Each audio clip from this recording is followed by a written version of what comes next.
bam, bam, and bam.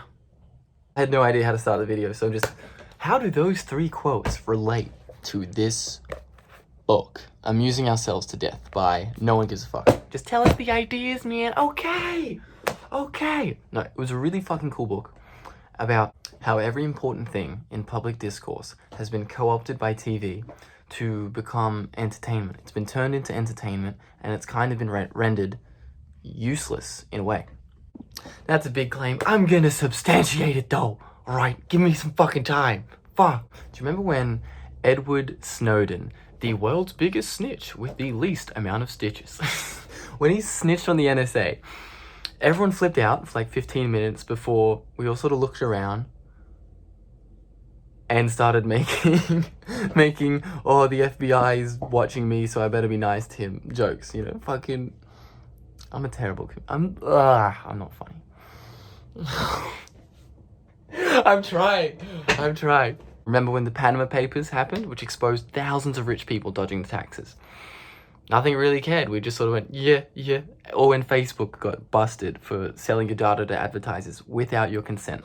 They got slapped on the wrist with a $5 billion fine, and then we all just joked about Mark Zuckerberg being a robot.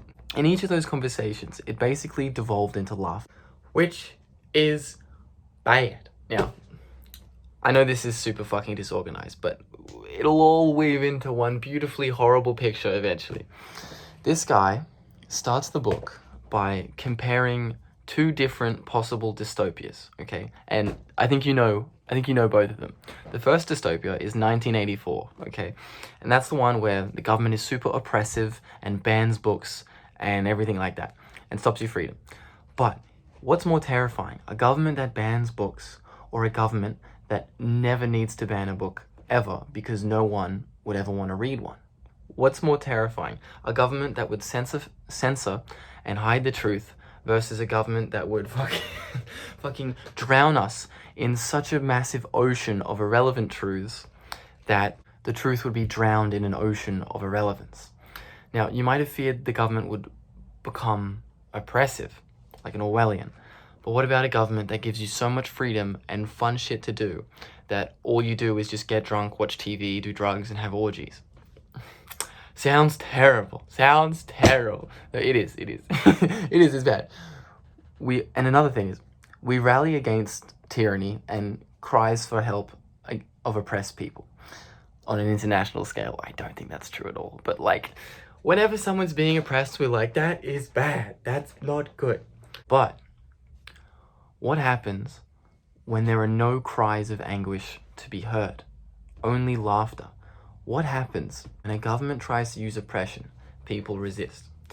But who is going to resist against an overwhelming tsunami of entertainment? Nobody. What happens when all serious discourse dissolves into laughter? It means bad people can get away with anything. Now, that type of dystopia is from Brave New World. I fucking love it. And by Aldous Huxley. And the author of this book, Postman, thinks that we are headed towards a Huxleyan dystopia as opposed to an Orwellian one.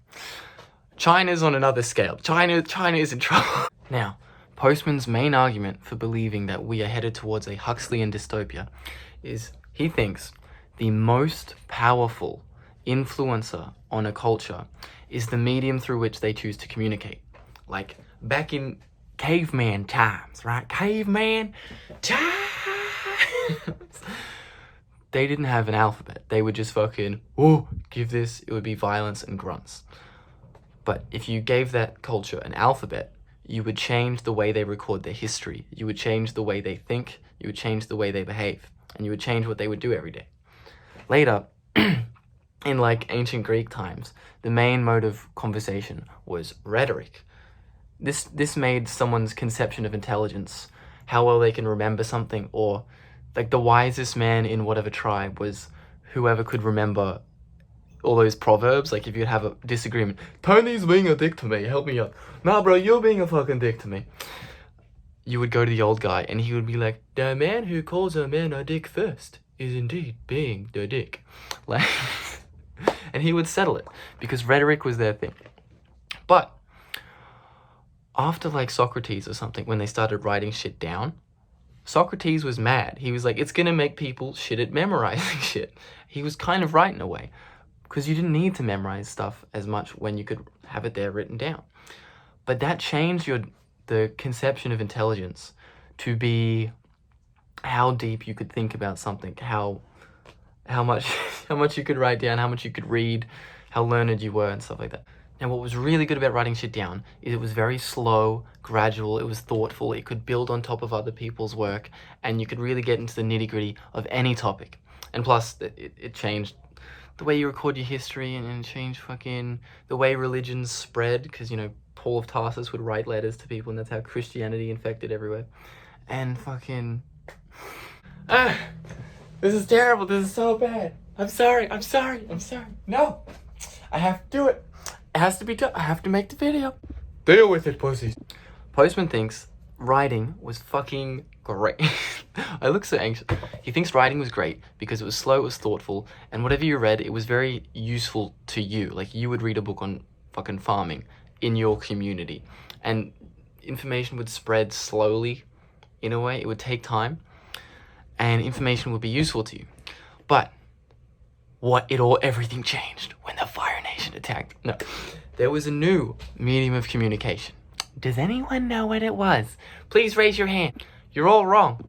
It was the telegram, because what changed was information could only spread as fast as a train, because you had to physically change the books, or the guy had to run to be like, hey Dave, guess what's happening?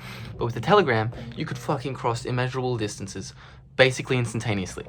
So this changed a lot of shit, and I'm gonna give you a little story, a little example. In the 1840s or something, you don't care about the dates anyway, this guy wanted to connect in America. He wanted to connect the cities Maine and Texas.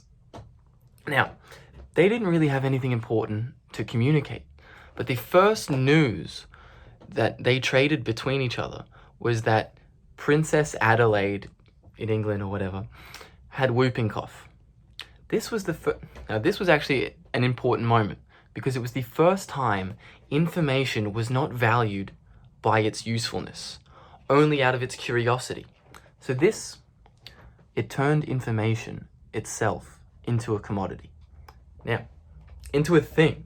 Now, all throughout the country, newspapers would stop reporting on useful things and started reporting on anything cool, like wars, crimes, and this bitch with whooping cough.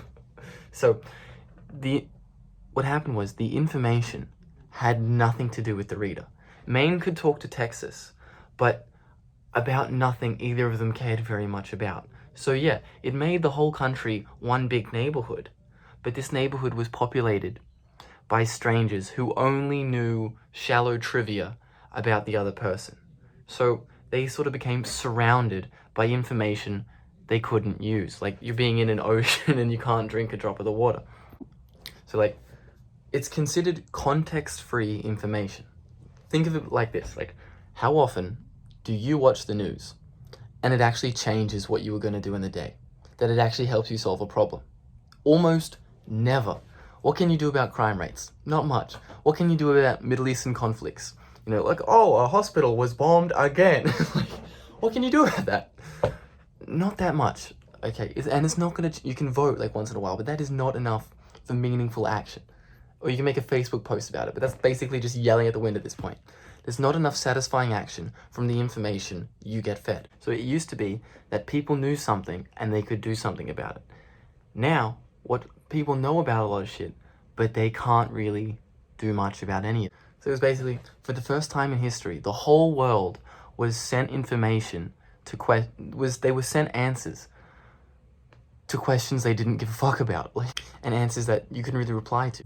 Now again, he says, what was beautiful about books and writing was that it was slow and you could explain things and analyze things in depth. With telegraphy or whatever the fuck, it was very fast-paced. You could get information everywhere, but you couldn't really have time to explain it and analyze it in detail and like weigh up its value.